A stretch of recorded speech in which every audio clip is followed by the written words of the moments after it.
In this video,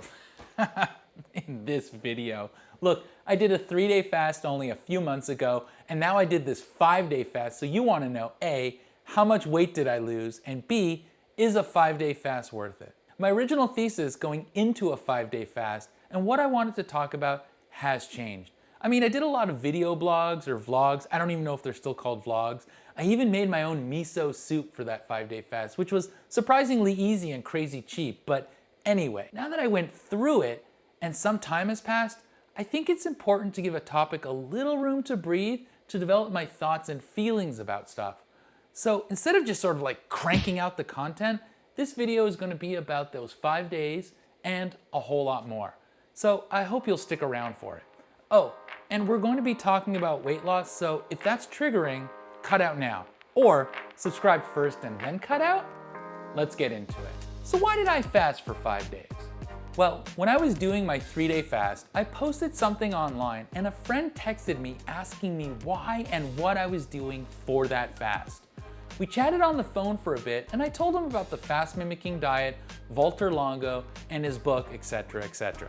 And it turned out he was on Prolon, which is the company that Dr. Longo is a part of. My friend was on it for 5 days and he said it's kind of expensive and some of the foods are better than others, but overall, he lost 10 pounds. What? So that was in the back of my mind and I was gonna go on one of those all-inclusive vacations with my family and I figured it's bikini season, so let me kickstart that summer bod. All right, well, actually it's a little more like this. Truth is, now that I think about it, I was kind of looking for a shortcut, but I mean, aren't we all? With kids and a job, it's kind of hard to find time to work out, so why not just give yourself a little nudge in the right direction? Plus, I did want to see how it would compare to my 3-day fast I just did.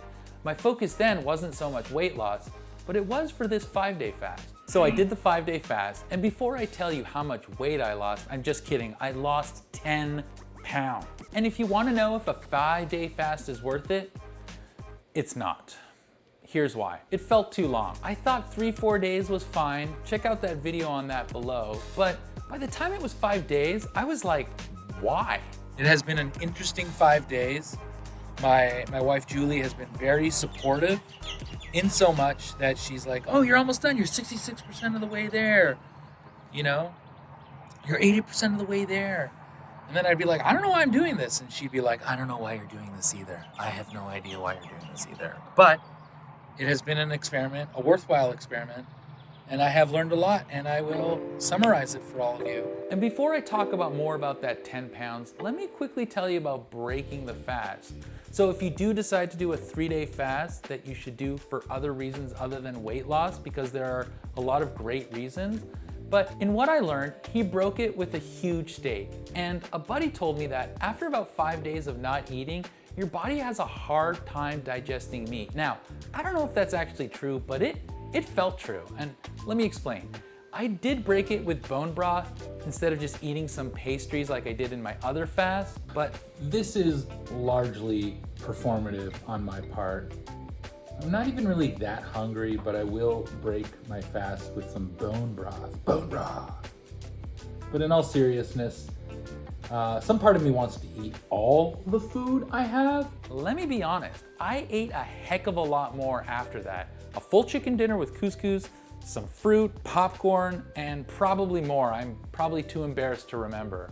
And before you wonder, was that a good idea, Alex? No, it was not. Sure, I was fine for the night, but the next day, well, there was a lot of sitting and contemplating world issues, if you know what I mean.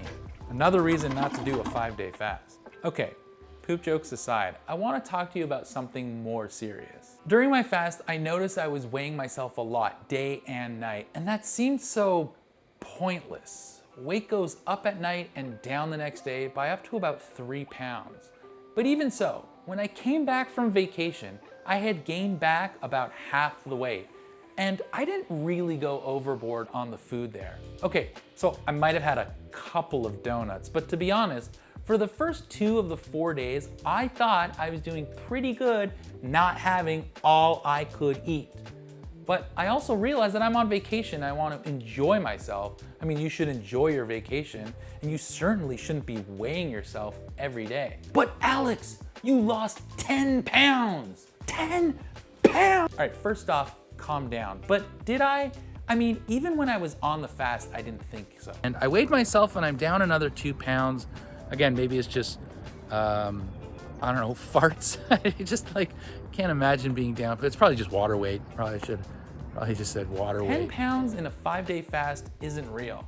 Let me repeat that. It's not real. And it does seem a little dysfunctional if you're gonna do it for weight loss because it's not sustainable. You've changed nothing about yourself other than not eating for 5 days. You can't not eat forever. And I read that you can safely lose about 1 to 2 pounds a week by having a reasonable calorie deficit.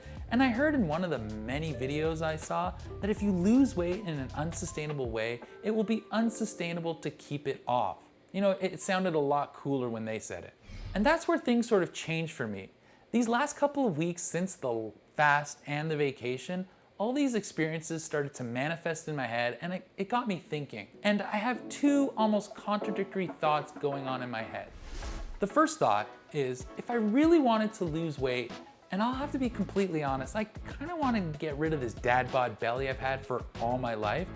I started to look into what it really takes to lose weight, and I'm gonna try to do that. And no, I don't wanna hear about a meat, keto, or banana only diet. I like to take the middle of the road, still enjoy life, make small changes kind of approaches. I've done drastic diets before, and this would have to be different. Here's what I've decided to do regarding me getting into shape, working out, and working on myself. And I want to be clear that this is working for me right now. Weight loss and our society's view of losing weight is a really complicated and complex nut I only started to crack open. So please know that this is only for me and what I've been doing for the last month. 1, start with that shift in mindset and find that motivation as to why I wanted to do this. And I wanted to do this for my kids and family, to keep up with them and to live a longer and stronger life. To be honest, I also kind of wanted my clothes to fit a little bit better. 2, I kept making excuses that I didn't have time to work out, so I just made time. And if that means that I'm working out at 10:30 p.m. for 15 minutes, then so be it. Something is better than nothing, and so far it's working. 3, I started a calories in, calories out approach and trying to understand total daily energy expenditure, basal metabolic rate, thermal effects of food, non-exercise activity thermogenesis, and EAT, exercise activity thermogenesis. You start to understand that your body does a great job burning calories, and exercise is great for a lot of reasons, mental health, sleep, etc., but not so much to burn a ton of calories. Here are some numbers that I kept seeing. Notice that there's like 5% EAT. That's right, only 5% attributed to your exercise routine, maybe 10%. But even if it was a bit more, the point is most of your calories that you consume during the day are burned off by you just being you and moving. Look at me, I'm burning calories right now. 4, next was eating more protein, 0.8 to 1 gram per pound of body weight. Protein not only fills you up and satiates me, but it actually helps you burn more calories. Next, I'm lifting heavier weights. And I have a little experience in that, but I am trying to do this slowly. And I know it's important to get close to failure to see continuous results. And I know this is way more complex on why and how much, progressive overload and hypertrophy, but I'm working on it. 6, at work, I have a treadmill under my desk, so I'm trying to walk 30 minutes every day, and I'm trying to get it up to 45 minutes to increase my NEAT. Now, I know not everyone has that at work or at home, but I might as well take advantage of it because it is pretty beneficial. 7, and lastly, just trying hard to be accountable for what I'm eating. The calories in, calories out is more of a philosophy I'd like to adopt. Still enjoying all the foods I like, but taking accountability for how much I'm eating. Sometimes it's amazing how much you eat without even realizing it. It's kind of similar to how much caffeine I was getting with all that coffee I was drinking. I didn't realize I was consuming so much. So I'm using an app to track what I eat for now, and with my total daily energy expenditure, I'm setting a goal that offers a little wiggle room since you can't ever be perfect with a calorie counting or a calorie deficit. And it's been a month, and so far I'm down about 5 pounds. And finally, while I am trying my best, I know that this is really hard, and that brings me to my second thought that kind of contradicts the first. As I read more and more about losing weight and the myths behind it, it's damn complicated. Not just complicated to lose weight, but also to talk about it. And I'm trying to be sensitive to it. I know in this video I probably won't get it exactly right, since even talking about it is challenging.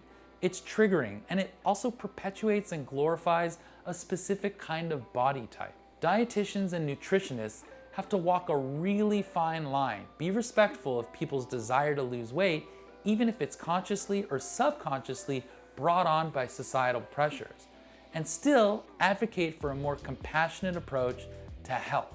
So people avoid dysfunctional eating, demonizing certain foods, and creating unhealthy behaviors around eating and socializing when there is food.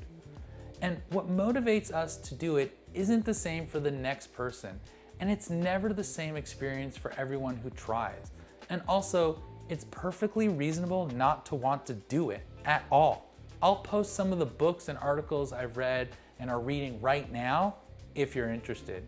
Maybe we can talk more about that at a later time. For me right now, I know it's okay not to be perfect at this.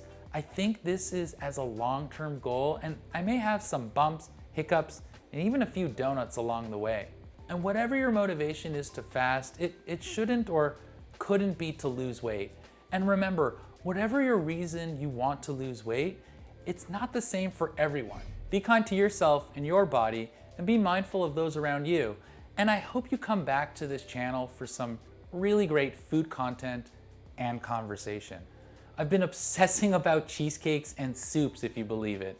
I know that is a very contradictory video, but that's life, full of beautiful contradictions. Thanks for watching, and I'll see you in the next one.